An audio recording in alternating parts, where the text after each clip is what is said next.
Radhe Govind, Govind Radhe.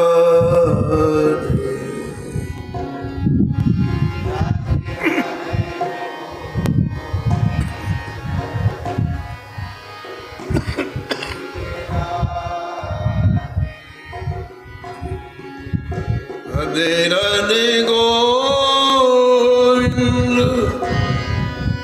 Govind Radhe.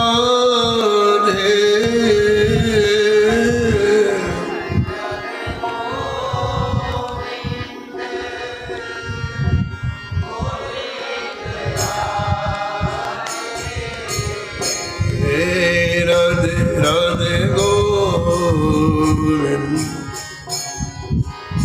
Govind Radhe.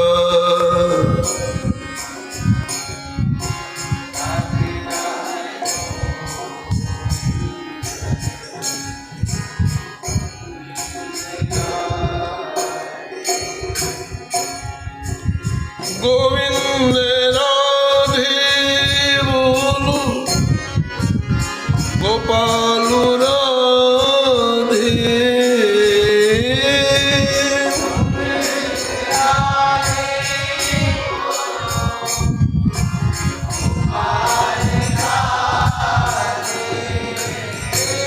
Hey Govind Radhe bolo, Gopal Radhe.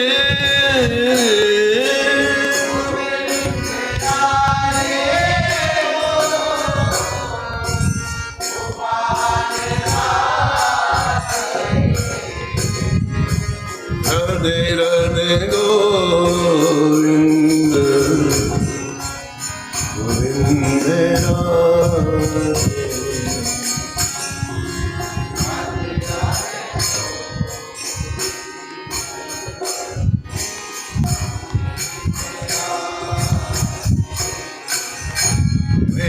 Radhe Radhe Govind, Govind Radhe.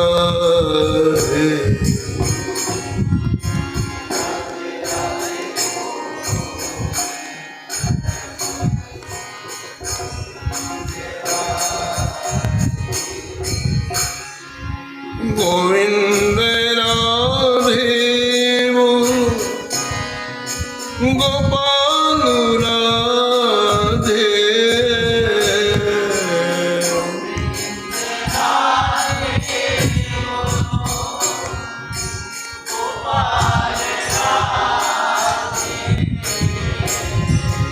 Govind Radhe bolo, Gopal Radhe.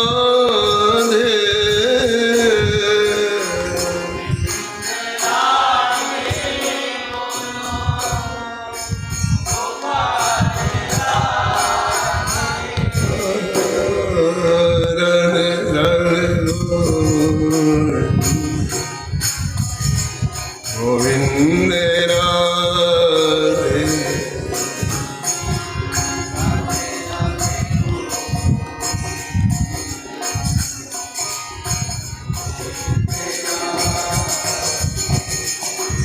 Hey Radhe Radhe Govind,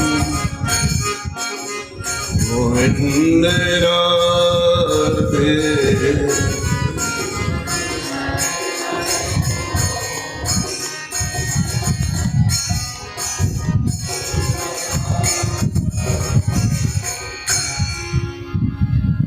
Shri Janaki Vallabh लाल की, श्री मंगल मूर्ति हनुमान जी महाराज की, श्री परिकर श्री भक्तमान जी की, श्री स्वामी अभिलाष जी महाराज की, श्री नाभाजी महाराज की, श्री प्रियादास जी महाराज की, सब संत भगवान की, श्री वृंदावन धाम की, श्री बांके बिहारी लाल की, श्री राधा वल्लभ लाल की, श्री गिरिराज जी महाराज, श्री यमुने महारानी की, श्री राम नाम महाराज की, श्री महाराज जी की जय जय श्री राम।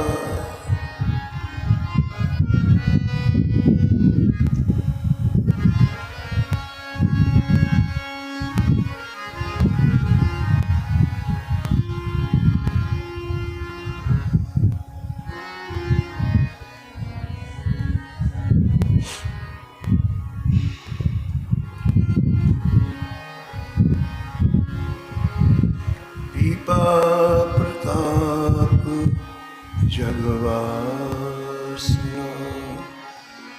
नाहर को उपदेश दिया।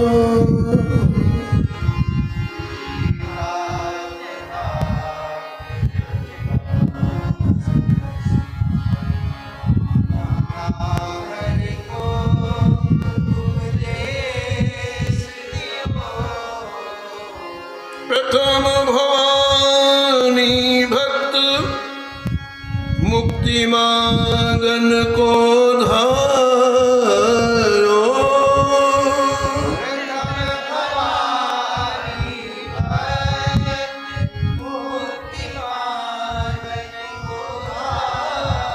सत्य कहो कहीं शक्ति सुरण हरि शरण बता।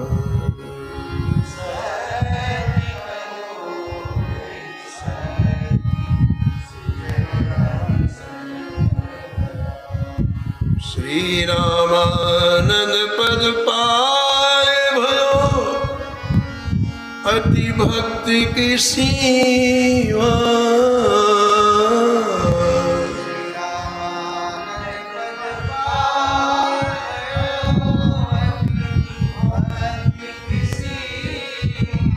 गुण असंख्य निर्मूल संत धरि राखत ग्रीवा।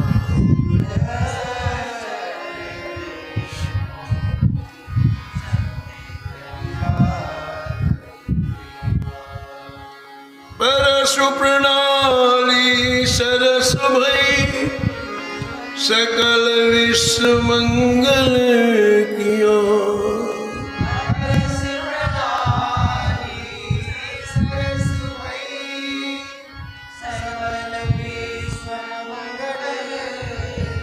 पीपा प्रताप जगवासना नाहर को उपदेश।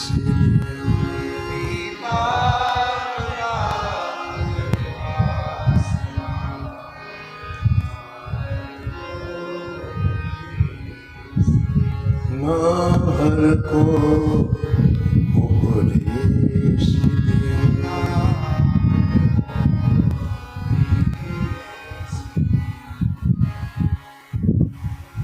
स्मरणीय परम वंदनीय भक्तमान करी चेता सुनावा गोस्वामी जी इस छप्पे में परम भागवत परम रसिक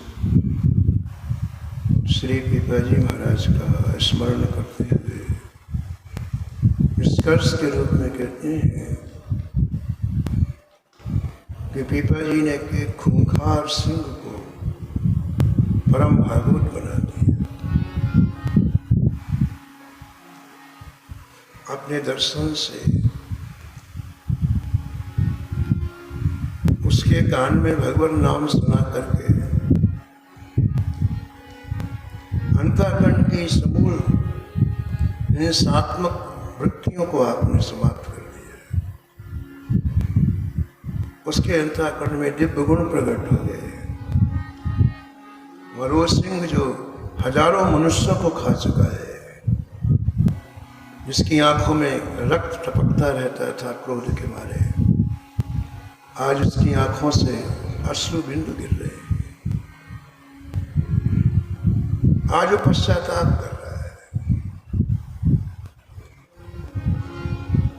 श्री पीपाजी ने उसे शिक्षा दी है।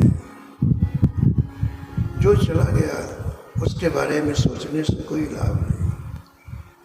जो हो गया उसकी उसके बारे में सोचने से कोई लाभ नहीं। जो बीत गया उसके बारे में सोचने से कोई लाभ नहीं। अब जो शेष है, जो बचा हुआ है, उसे संभालो।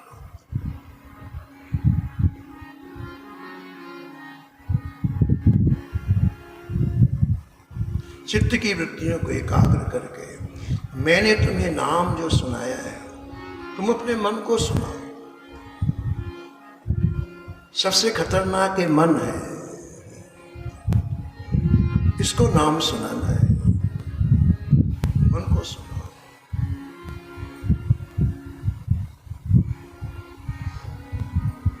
उपदेश देके पीपा जी गए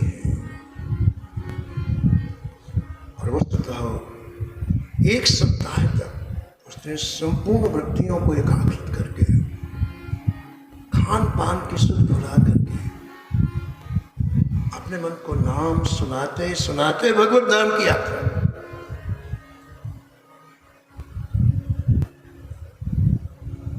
ऐसे दो प्रसंग श्री भक्तमाल जी में आए, एक श्री रसिक मुरारी जी के चरित्र में, एक श्री पीपा जी के चरित्र में, जिन्होंने मनुष्यों को नहीं पशुओं को परम भागवत बना दिया। इसलिए इन महापुरुषों को उदार नहीं लिखा, नाभा जी इनको अति उदार कहते। रसिक मुरारे उदारवती,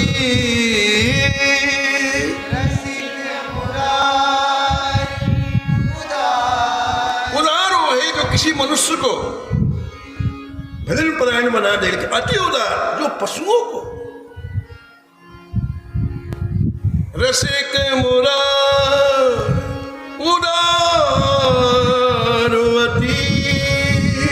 रसिक मुरार उदारवती, मत गजही उपदेश दियो,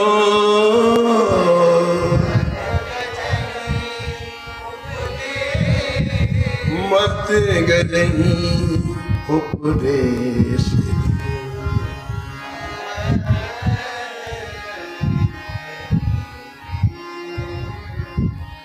विमुख राजा, इसे साधु संतों में कोई विश्वास नहीं, भगवान में विश्वास। ऐसा विमुख राजा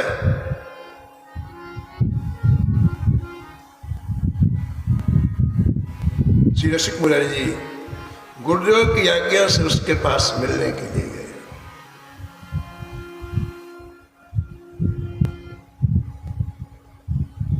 रसिक मुरारी जी के गुरुजी संत सेवा करते, एक बहुत बड़ा भारी खेत था, उसकी जो उपज होती उससे संत सेवा करते। उस विमुख ने फरमान निकाल करके खेत सरकारी कर लिया, ये शासन का है। तो रसिक मुरारी जी को भेजा, उससे बात, उसे पता चला कि कोई साधु मिलने के लिए आ रहा है। तो उसने अपने सेवकों से कहा कि हमारे यहाँ जो पागल हाथी है, जिसे जंजीरों में बांध के रखा गया है,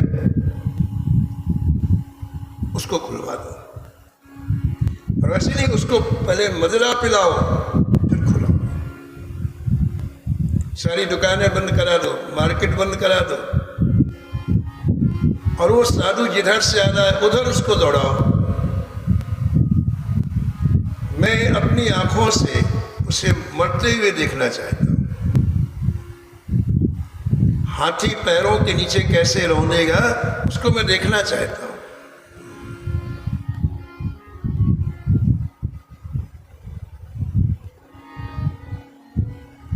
रसिक मुरारी जी आ रहे थे, पालकी में बैठ के आ रहे थे। पालकी में बांस होता है, 2 कहार आगे 2 कहार पीछे, 4 लोग थे। सूचना मिल गई, राजा को मार्केट बंद करा दिया, और वो महाराज भयंकर हाथी, उसे महावतों ने खुद मदिरा पिलाई। एक तो वैसे ही वो पागल, और मदिरा ने और पागल बना दिया। अब वो झूमता हुआ, महाराज जो पैर उठा के पैरों के नीचे रगड़ दे, उसको दबा दे। जनशून्य मार्ग था, एक भी व्यक्ति नहीं था। चिघाड़ता हुआ हाथी दौड़ता हुआ आया। कहारों ने कहा ऋषिकुमार जी से, भागो भागो, प्राण बचाओ, ये मार डालेगा। और इतना कह करके वो तो भाग गए चारों के चारों। और लगा कि एक क्षण भी रुके तो मार डाले, चारों भाग गए। अब पालकी रखी मार्ग में, बहुत ही क्रोध में आके सबसे पहले पालकी के बांस को अपनी सूंड से लपेटा और लपेट करके पालकी को उल्टाने के लिए ताकत लगाई। पालकी उलट लूं, ये व्यक्ति नीचे गिरे और मैं इसे पैरों के नीचे मसल लूं, ये हाथी की मंशा थी। तो वो पालकी को उठाने वाला था। ऋषिक मुरारी जी पालकी के अंदर से बाहर मुख निकाला और गर्जना करते हुए बोले, ए धूर्त, तूने पूर्व जन्म में भयंकर पाप किए, इसने तुझे हाथी की देह मिली है। पाप का परिणाम ही तो पशु योनि है। मनुष्य जीवन में जब पशुता के व्यवहार करते हैं, मनुष्य जीवन पाकर के जब पशु के शरीर के जीवन व्यतीत करते हैं, तो ठाकुर ही फिर पशु बना देते हैं। पूर्व जन्म में तूने ऐसे पाप किए जिसका परिणाम हुआ कि तू हाथी बना, तामसिक योनि तुझे प्राप्त हुई। अब पाप करके क्या बनना चाहता है? ऐसा बोले, अब ये जघन्य पाप करके तू क्या बनना चाहता है?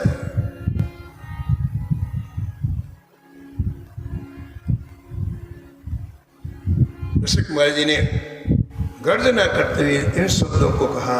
अब देखो, आप इन महापुरुषों के शब्दों का कमाल देखो। इनकी हित भावना होती है, सामने वाले जीव का कल्याण। वो जो पावर और सामर्थ्य किसका है? निस्वार्थ सेवा करते हैं सर, निस्वार्थ। वो केवल आपका हित चाहते हैं। और परम हित क्या है कि ये जीव भजन करके क्लेश और दुखों से छूट जाए, जन्म मरण के चक्कर से छूट जाए, 84 लाख योनियों के चक्कर से छूट जाए, नरक की यातनाओं से छूट जाए।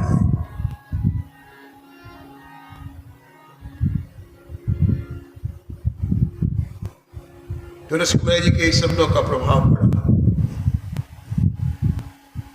उसको स्मृति आ गई, पूर्व जन्मों की स्मृति आ गई। उसे अपने पाप दिखाई पड़ने लगे। मैंने पूर्व जन्म में क्या क्या पाप किया। मनुष्य जन्म लेते ही पूर्व जन्म को भूल जाता है, और मां के गर्भ में उसे 100 जन्मों की याद रहती है, 100 जन्मों की, और बाहर आया कि सब भूल जाता है। भूमि पर तुभा डावर पानी, जिम जीव ही माया रपटनी। जो 100 जन्मों की याद रहती है और अपने की हुई जघन्य पापों को जीव देखता है, तो उसकी अंतरात्मा बिल्कुल कराह उठती है। अरे मैंने यही काम किया। तो भगवान से प्रार्थना करता है, हे गोविंद, एक बार आप मुझे माँ के गर्भ से बाहर निकालो, मैं केवल आपका भजन करूंगा। जैसे मुझे पता चलेगा आपके भजन के बिना जीव का निस्तार। वो सही विनय पत्रिका में लिखते हैं, अरे दीन जीव, जैसे मछली को प्राण धारण करने के लिए पानी की आवश्यकता है, ऐसे तुझे इस भव सागर से, संसार सागर से पार होने के लिए राम नाम की आवश्यकता है। बिना पानी के मछली तुरंत मर जाएगी, बिना नाम के तुरंत भव सागर में डूब जाएगा। तुलसी त्रिलोक त्यों काल तो से दीन को,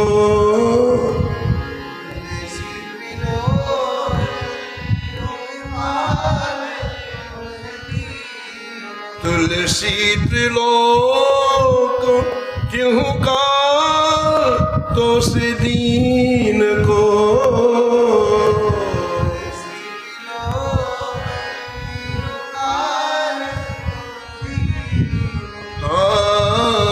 राम नाम ही की गति जैसे जलमीन को,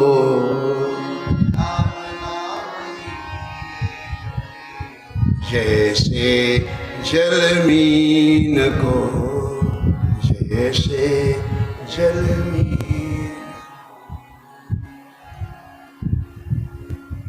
उस उन्मत्त हाथी की अंतःकरण की प्रवृत्तियां, दूसरी प्रवृत्तियां समाप्त हो गई, दिव्य प्रवृत्तियां प्रकट हो गई। उसकी आंखों से झरझर आंसू गिरने लगे।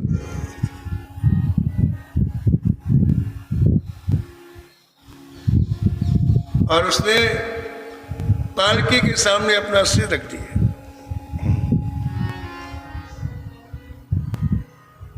रसिकमुनि जी पालकी से बाहर उतरे, उसके सिर पर अपना हाथ रखा। पूज्य महाराज जी सुमरदास जी महाराज कहते थे कि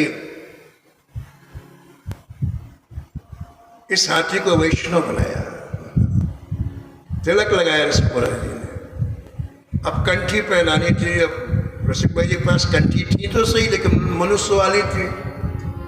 भैंस का गला इतना मोटा, हाथी का। तो महाराज कहते कि 5-6 कंठियां जोड़ी तभी तो उसके हाथी के गले में आएगी। तो हाथी के गले में कंठी पहनाई। उसका नाम बदला, उसका नाम रखा गज गोपाल दास। और उसे शिक्षा दी कि अब तुम किसी वैष्णव को नहीं सताना, किसी साधु को नहीं सताना, है ना। अब जो तुम्हारा शेष जीवन ना, इनकी सेवा करना। तो ये अति उदार है। जिन्होंने ऐसे उन्मत्त पशुओं को परम भागवत बना दिया, ये अति उदार है। श्री पीपा जी ने इस सिंह का कल्याण किया है और वहां से आगे चले गए। आए और गांव शेष साई प्रभु नाम रहे। आए और गांव करे बास हरे हरे जिधर सुहायो है। करे बास हरे हरे जिधर सुहायो है। जिधर सुहायो है, जिधर सुहायो।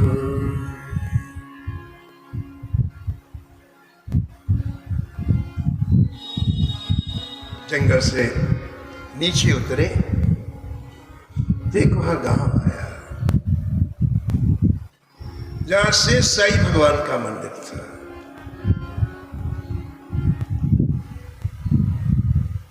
आपने विचार किया श्री ठाकुर जी का दर्शन करके फिर आगे चलेंगे। ऐसा नियम नहीं है, आप जहां भी जाओ, किसी कारण से जाओ, किसी काम से जाओ, इससे मत, लेकिन वहां विराजमान ठाकुर जी का दर्शन जरूर करो, उनकी उपेक्षा मत करो।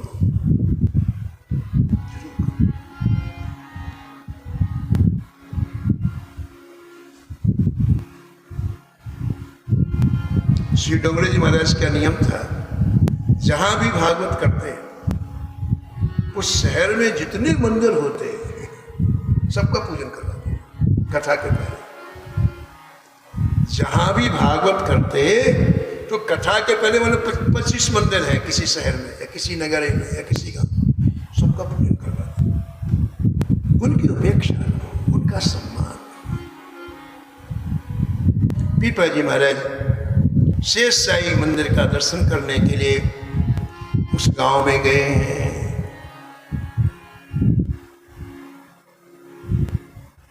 गांव मंदिर के बाहर कुछ लोग सूखे बांस रखे हुए थे। लोगों ने कहा इस मंदिर में पुष्प नहीं चढ़ाए जाते हैं, यहाँ की परंपरा है श्री ठाकुर जी को बांस अर्पण किए जाते हैं। जैसे बद्रीनाथ में लोग बेद चढ़ाते हैं, ऐसे यहाँ बांस चढ़ाते हैं, सूखे बांस यानी लाठी को चढ़ाते।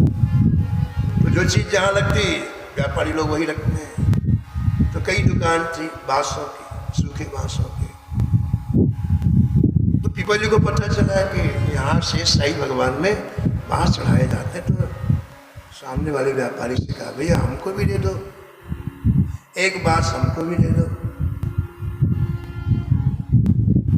उसने ऊपर से नीचे तक देखा,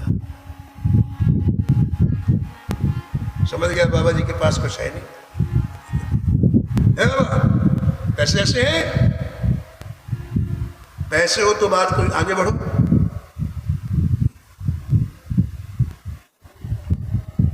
पीठ वाले पूज महाराज जी शिलाजंडा जी कह रहे थे कि बिहार जी का दर्शन हमने किया, आरती की तो रात में 10 बज जाता था पहले आरती में। अब बिहार जी से आना था मुलुक पीठ, तो रिक्शा खड़ा था। इससे कहा भैया हमें बंसी बट ऊपर से नीचे तक देखा, बोले बाबा जी कुछ देखो, आगे बढ़ और आगे।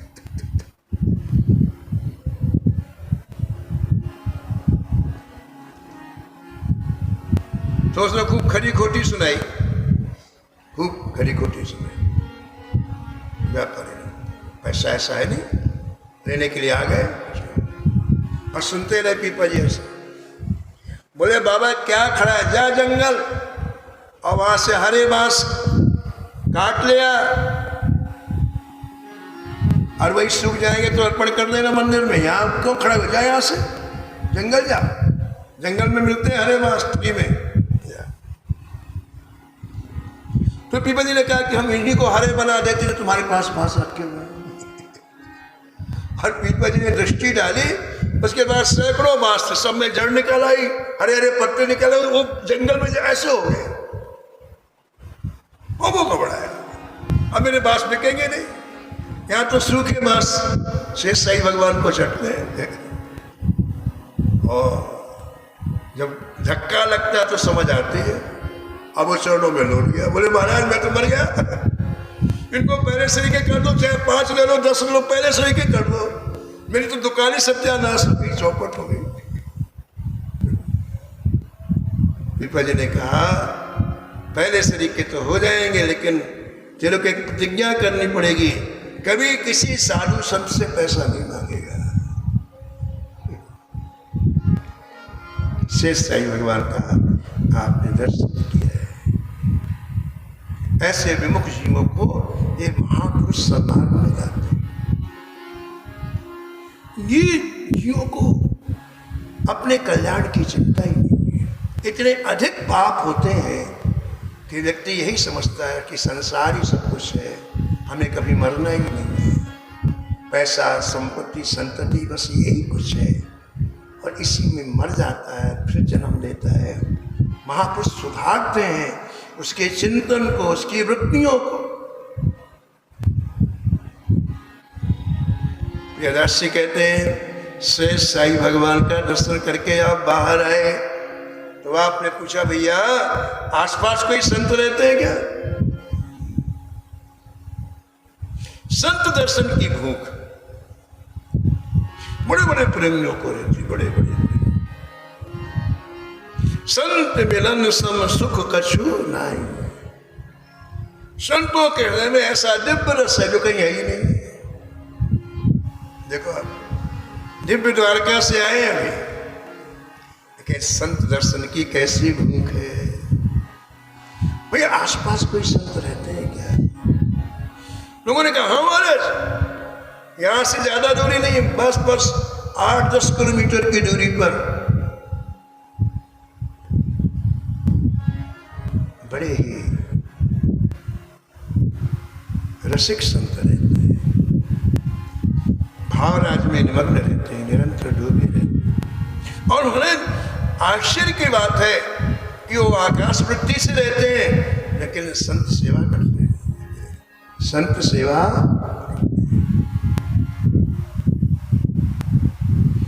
ऐसा संत की प्रशंसा सुन करके अब तो इतनी दर्शन की तीव्र दौड़ लगाई दोनों ने। पीपा जी और सीता सहचरी ने शेष साई मंदिर से दौड़ ले, ऐसे संत के पास कितनी जल्दी पहुंच जाए।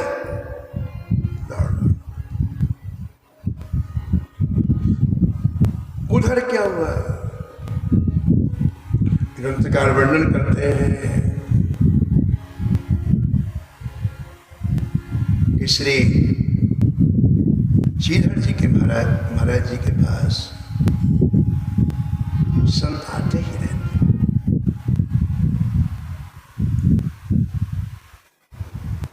और संतों की सेवा श्रीधर जी बड़े प्रेम से करते। तो कुछ संत द्वारका से आए, संत आते कहीं से भी आए। उन संतों ने बताया कि इस समय वर्तमान में श्री पीपा जी और सीता सहचरी ऐसे संत हैं जो साक्षात श्री द्वारका जाके द्वारकाधीश जी का दर्शन करके अपने दर्शन से लोगों को कृतार्थ कर रहे हैं। उनकी पत्नी का नाम सीता सहचरी है, परम भागवती है।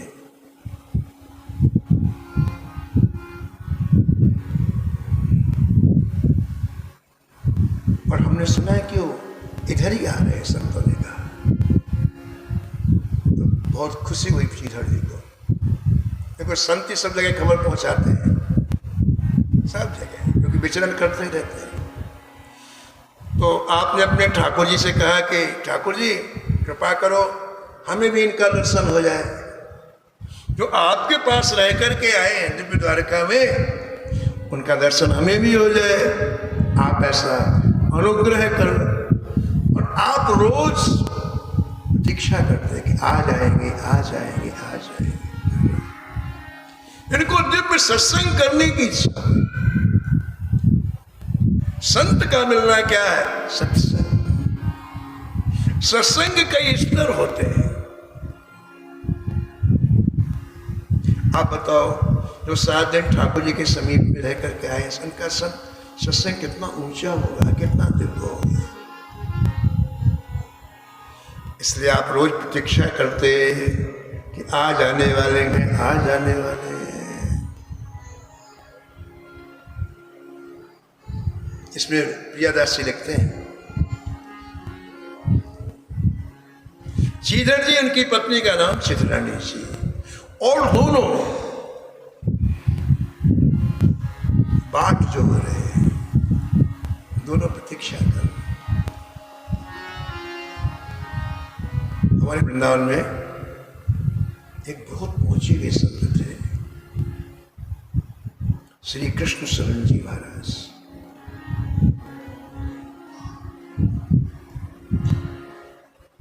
उनके ऊपर ऐसी ठाकुर जी ने कृपा की, अनुग्रह किया। उन्हें 24 घंटे ठाकुर के महाराज का दर्शन, चाहे दिन हो चाहे रात, 24।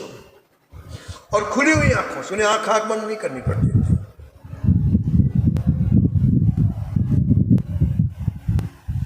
तो उनके पास किसी संत ने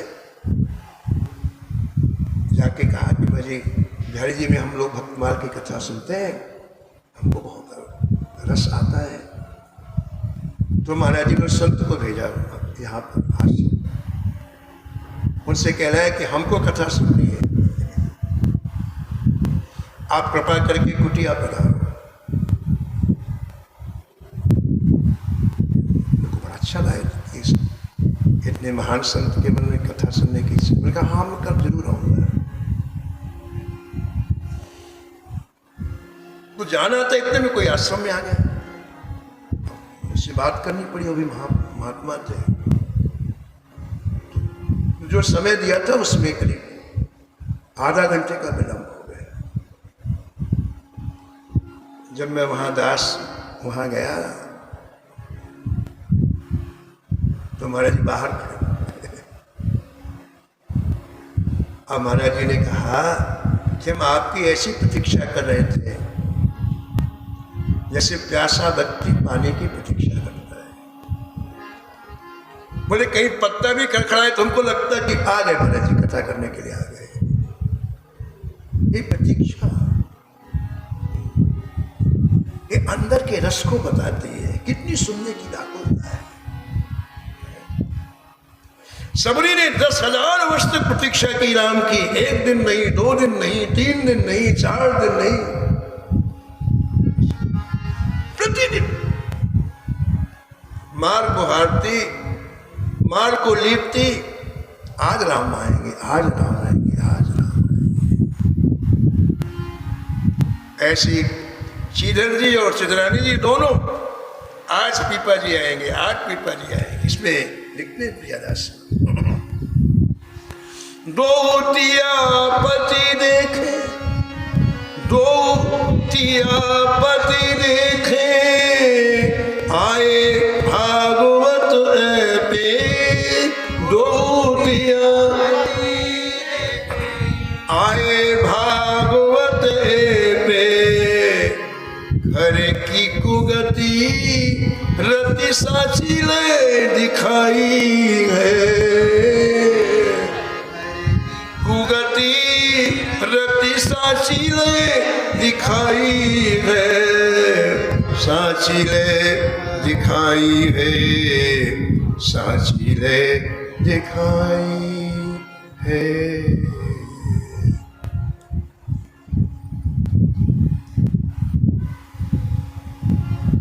और क्या देखा श्रीधर और सुधरनी ने कि हम इतने दिनों से जिनकी प्रतीक्षा कर रहे थे वो परम भागवत आ गए।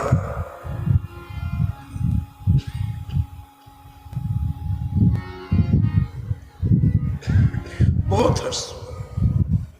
अब पीपा जी उन्हें प्रणाम कर रहे हैं, वो पीपा जी को प्रणाम कर रहे हैं। और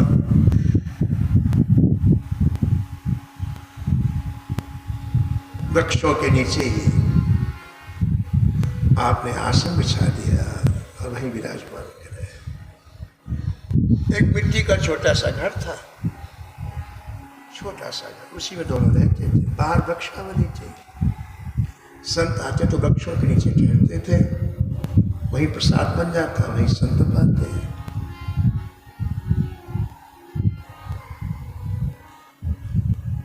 तो श्रीधर जी ने कहा महाराज आज तो सत्संग में आनंद आएगा, आपसे ठाकुर जी से जो सुनकर के आज सुनने को मिलेगा। तो हमारी इच्छा है कि पहले इतनी दूर से चल कर के आए, पहले कुछ ठाकुर जी का प्रसाद पाए। बात भी सही थी, कई दिनों से प्रसाद नहीं पाया था, जंगल का मामला था।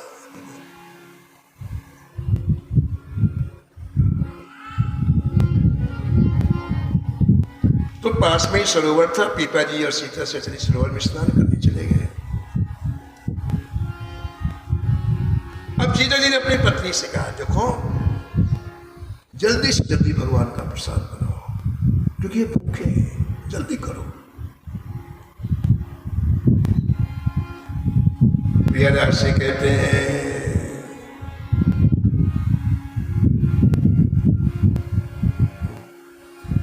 कुटिया में कुछ हो तब तो बनाए।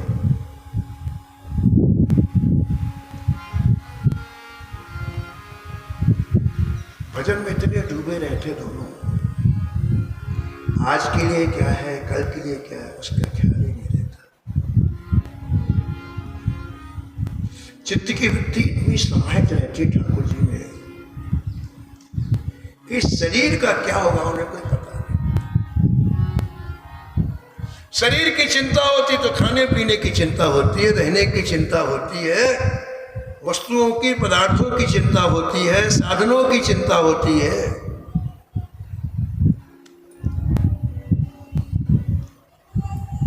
तो कहा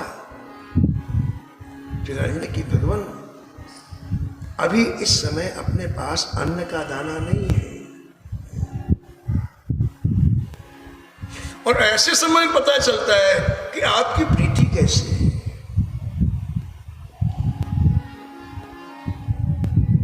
सब कुछ भरा पूरा हो तो पता नहीं चलता है, अभाव में पता चलता है कि आपकी प्रीता सच्ची है कि अच्छी है।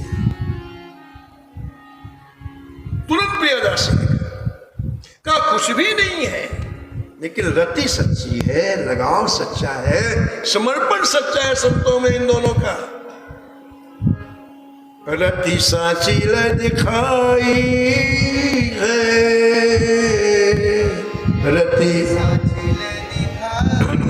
साची ले दिखाई है, साची ले दिखाई है, साची ले दिखाई। राजा रविदास जी ने एक चरित्र लिखा है श्री रामानुजाचार्य जी का। श्री रामानुजाचार्य जी महाराज, जगतगुरु श्री रामानुजाचार्य जी महाराज श्रीरंगम से श्री तिरुपति बालाजी की यात्रा निकाली। हजारों संत साथ, हजार। तो प्रातःकाल तो यात्रा होती और 4 बजे के बाद जहाँ ठहरना होता वहाँ पहले से व्यवस्था करवा देते, अपने सेवकों को भेज देते। उस गांव में कोई संपन्न व्यक्ति होता, कोई भावुक व्यक्ति होता, उसको पहले आके आप दिला देते कि तुम्हें ऐसी ऐसी व्यवस्था करनी है। फिर यात्रा वहाँ पहुँचती, वहाँ सब लोग प्रसाद पाते, विश्राम करते, फिर सुबह दूसरी यात्रा चलती। ये क्रम था, तो जा रहे थे। तो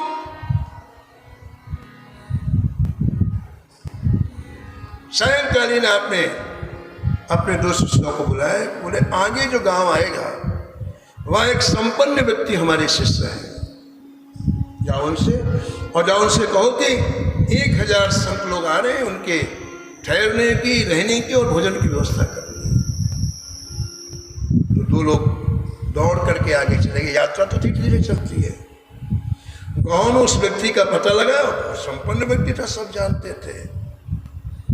तो दोनों सेवक पहुंचे और कहा गुरुदेव ने ऐसी आज्ञा करी है। बोले ठीक है, उसके लिए कोई बड़ी बात नहीं। वापस आ गए तो जगतगुरु रामानुजाचार्य जी ने पूछा उन वैष्णव से, वो वैष्णव तो थे, शिष्य थे, हाँ भाई क्या हुआ, बातचीत बोले हाँ भाई। अच्छा ये बताओ, तुम उनके पास गए, तुम्हें जल का पूछा उन्होंने, तुम्हें बैठने को कहा, तुम्हें कुछ बाल भोग कराया? उन्होंने कहा नहीं महाराज जी, दरवाजे में खड़े खड़े बात, हमें बैठने को नहीं कहा, हमें जल के लिए भी नहीं पूछा, हमें को नहीं। देखो क्या चिंतन होता महापुरुष। उन्होंने कहा उसके क्या नहीं है,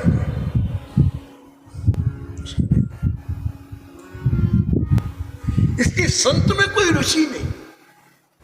अरे जिसका बहुत बड़ा नाम है, जिसका बड़ा प्रभाव है, उसकी तुम आरती कर रहे हो, ठीक है, लेकिन एक साधारण संत के प्रति तुम्हारी इतनी रुचि नहीं है कि उसको बैठने के लिए कह दो, उसको जल पिला दो। ऐसे व्यक्ति बात नहीं जाते, मना कर दी। और आप हजारों शिष्यों के साथ वहां गए, उसके आने उसी गांव में अत्यंत गरीब व्यक्ति, एक गरीब ब्राह्मण रहता था, जो जगतगुरु रामानुजाचार्य का भी शिष्य बना था। आप उसके आगे हजारों लोगों के लेके गए।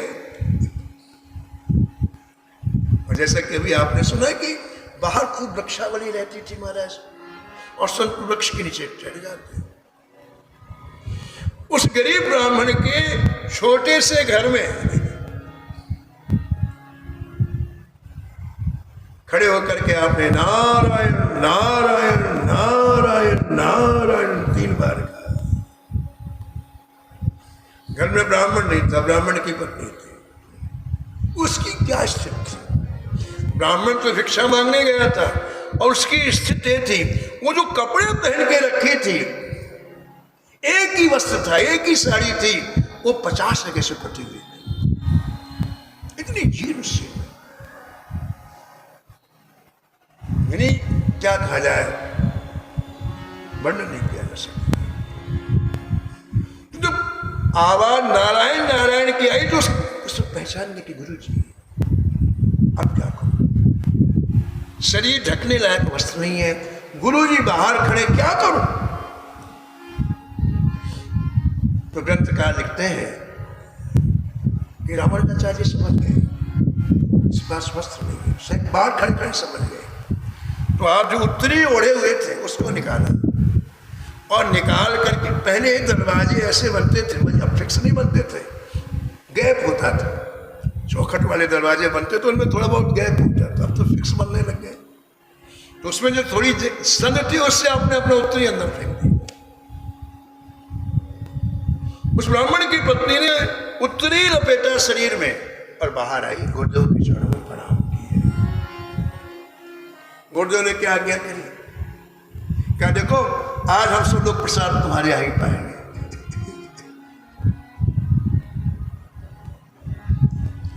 जो आज्ञा गुरुदेव। वही सभी संत भी स्नान करने गए, आकर के अपनी अपनी नियम करेंगे सेवा, लेकिन आज दोपहर में प्रसाद। पति जो है नहीं, वो तो गए आता है आलू मांगने के लिए कहीं, और ये संत गुरुदेव आ गए, संत आ गए। रति साची क्या है देखो आप, रति साची ने दिखाई क्या है।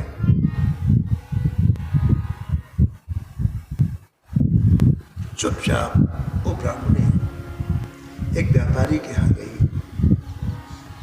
हाथ जोड़ के प्रार्थना की, हमारे यहाँ गुरुजी आए, उनके साथ संत आए, हमें कुछ सामग्री दे दो, बाद में हम आपका सब कुछ चुकता कर देंगे। ये संसार बड़ा विचित्र है महाराज, बहुत विचित्र है। कोई व्यक्ति आपत्ति में हो, विपत्ति में हो, उससे अपना स्वार्थ साधता है, स्वार्थ निकालता है। उसकी आपत्ति विपत्ति में पीड़ा नहीं है, वो उसको चूसना चाहता है, उससे कुछ अपना काम हल करना चाहता है। तो ब्राह्मणी के मुख से ऐसे शब्द सुनते ही उसने दृष्टि डाली उनकी तरफ और कहा, इतना सामान का, इससे चौगुना ले जाओ, लेकिन एक बात है कि आज रात्रि में तुमको मेरे पास आना होगा। रति साची ले देख,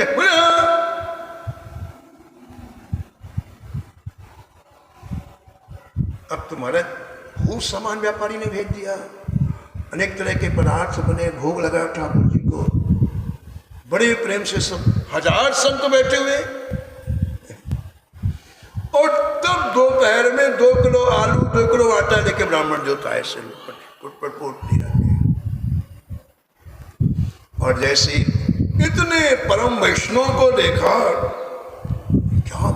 क्या हो रहा है, मैं जग रहा हूं कि सो रहा हूं। पत्नी के पास में बोली, क्या हो रहा है, सब कुछ बताया, ऐसी ऐसी बात थी। और मैं व्यापारी के पास जाके ऐसा, इतना प्रसन्न हुआ ब्राह्मण, चरणों में गिर पड़ा। संत आए, प्रसाद पा करके संत विश्राम करने पड़ी। यात्रा लंबी यात्रा, जल्दी सो जाते, सुबह फिर यात्रा करनी है। तो अपने अपने आश्रमों में संत चले गए, और वो ब्राह्मणी ठीक 8 बजे उस व्यापारी के यहां पहुंची। और सुनो, श्री रामानुजाचार्य की पत्तल में जो शीत प्रसादित थी, दोनों में वो लेके गई हो, और जाके पहले वो शीत प्रसादी उसको खिलाया। और संत की शीत प्रसादी का कमाल देखो, अंदर की सब दुष्प्रवृत्तियां दर्शन नष्ट हो गई।